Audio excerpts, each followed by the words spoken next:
we advocate a 10% shift in consumer expenditures from outside the borough to inside the borough. And if every household in the borough adopted this and we were able to achieve a 10% shift, $376 million in both direct and indirect economic activity would be generated for the borough. So Harry's Hardware is then able to use that $10, 30% of it to get his grass cut or to get any kind of landscaping work done, 30% to get his roof fixed or any other kind of capital improvements he needs to do, 40% in wages, and then is able to put 20% of it in the bank. So you can see that this web of economic activity is not possible if the stick figure decides to spend his money some other place and not at Harry's Hardware or not inside the borough. And then here is another diagram like the one before about what happens when a person decides to go see a play. So he goes, and then as going back to the graph before, he might buy something to eat. He has to get somebody to take care of his kids. He may or may not stay overnight, in case he imbibes too much. And then in turn, because he decides to go see that play, because he is a consumer of the arts, then not only are these places being reaping the benefits of that, but then the association putting on the play then has to hire somebody to do their carpentry work to build the sets, and then they have to buy props and buy insurance, and maybe they'll have a party afterwards that they need to get catered. So it really is this web that's created that a whole bunch of people get hired. There's a whole bunch of money generated for the economy. People both want the arts, and the arts are then provided for, and they don't have to go outside their community to do it. And so then, ultimately, it's up to us as a community to say, we need to support the things that we want to have. So if you want some entertainment, go out and see a show. If you are part of that entertainment, go to a local store to buy your props. We all need to think about this as being in it together, and not that somebody else is going to support that. If you like the idea of there being a Shakespeare company in Fairbanks, you need to buy a ticket, because if everyone just likes the idea of it, there's not going to be a Fairbanks Shakespeare Theater. So that kind of concludes my presentation.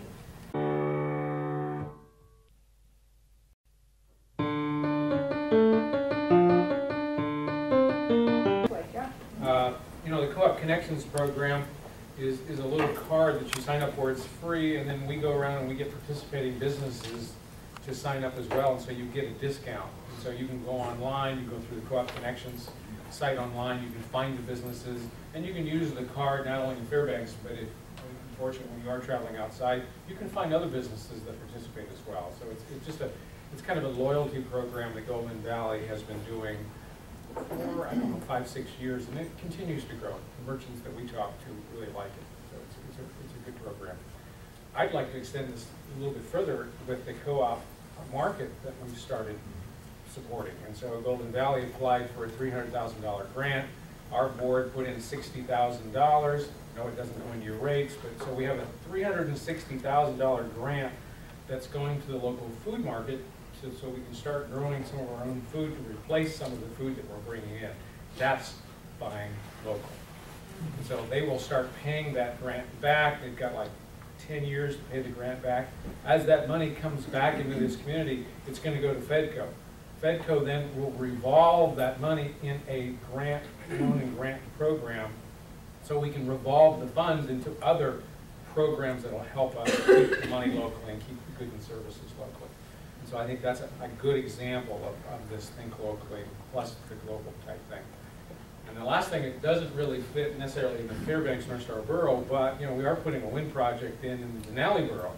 And so, a large share of our energy will be produced locally, that we're not buying fuel from a vendor outside, and so that money will stay in locally. So it's the employees that will be servicing those facilities, and that money will stay instead of for a large amount of fuel that's going outside. So, those are the three things I can think of real quickly.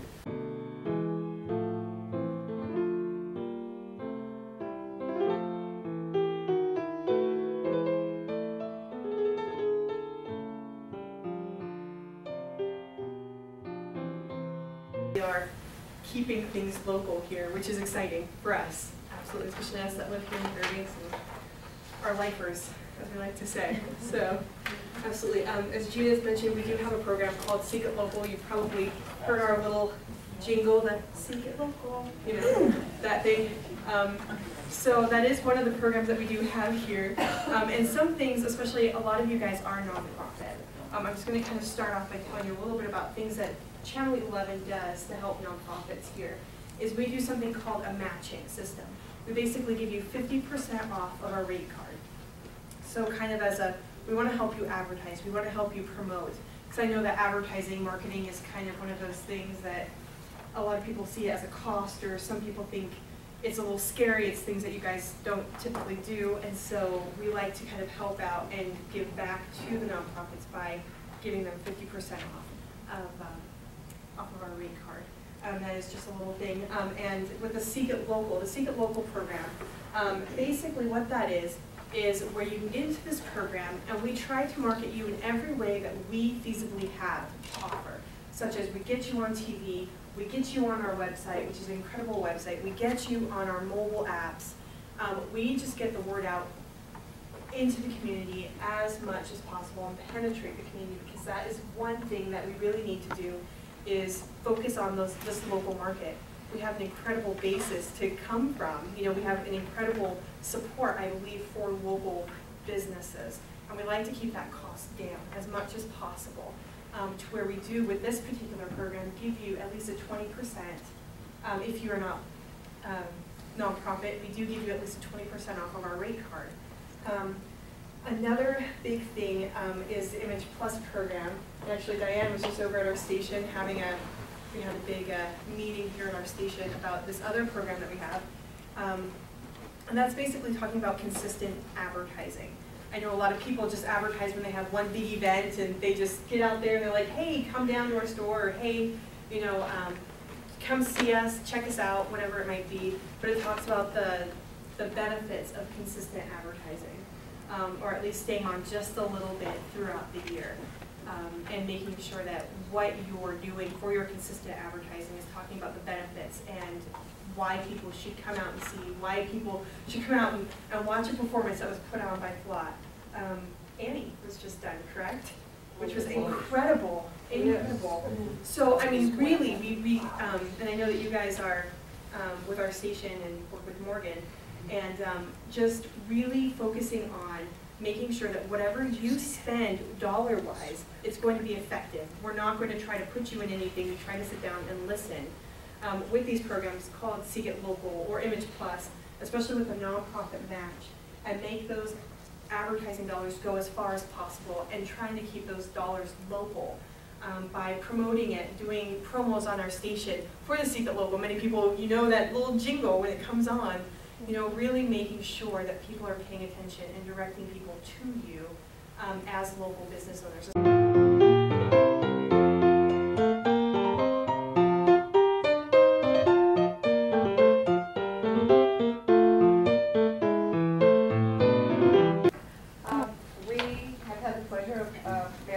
Joining us, and well, you had other obligations, and so we're very understanding of that. Thank you for being here. Luke has some comments to make. Yeah, for our community, the borough has applied for its second Federal Economic Development Agency grant on promoting our Community Economic Development Strategy, the CEDS document. We have a grant coming for $50,000 that the Assembly, I would expect, would approve. It's for local agriculture cluster, so local food production. And you know, it goes outside, a little bit outside the boundaries of the borough, because if we look at the farmers market or community-sponsored agriculture, there are many outlying areas that bring their agriculture in, or we supply them with a hub service and a buying center.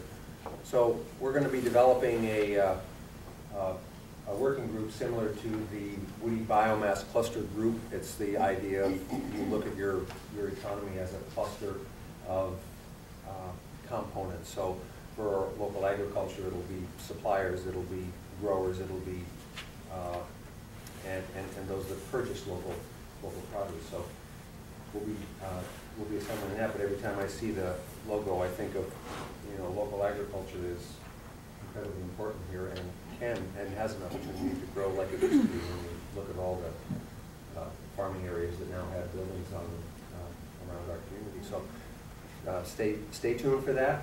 When the Assembly approves that, we'll be marching forward with the Fairbanks Economic Development Commission support, or excuse me, not the commission, the corporation, and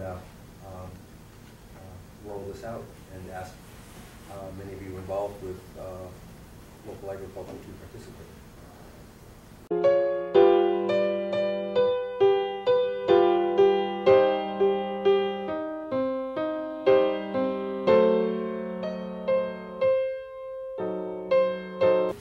I'd like to add something to our discussion. Well, I wasn't prepared to give a formal presentation, however, I do have these handouts. No, I appreciate, for example, Herta's, the opera is coming out to North Pole, and to have the folks in the North Pole Borough, or North Star Borough, recognize that North Pole represents a growing population area, and for the nonprofits, to realize that 30% of the borough lives on the other side of First Badger, as you head out to North Pole.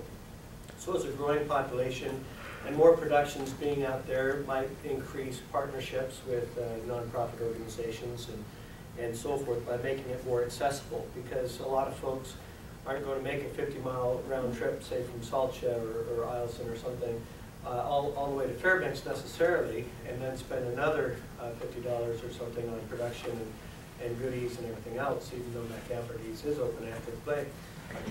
I choose. So recognizing that we have businesses that if you coordinate with, places already, springing to mind, of course, Pagodas is known by everybody, but what is not necessarily known is we've got about 15 restaurants in a square mile area. I mean, we've got Restaurant Row and food from all around the world. And if you coordinate, as Santa Claus House does, with some of these organizations, they would be more than happy, I'm sure, to accommodate an event and perhaps even help sponsor an event that is done by the arts.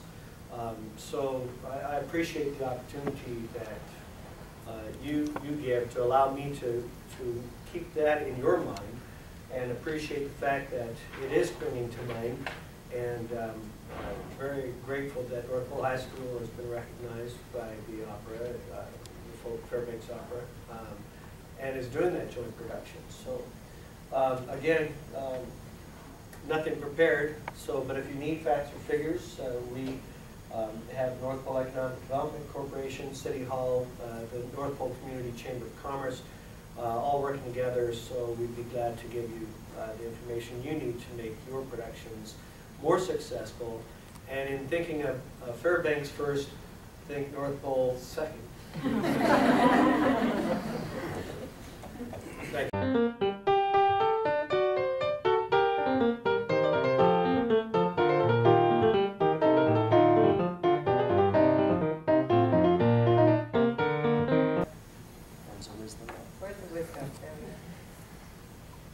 Actually, being in a small business myself, this whole concept is something we think of a lot. We're constantly being compared, especially to e-commerce, with what we sell.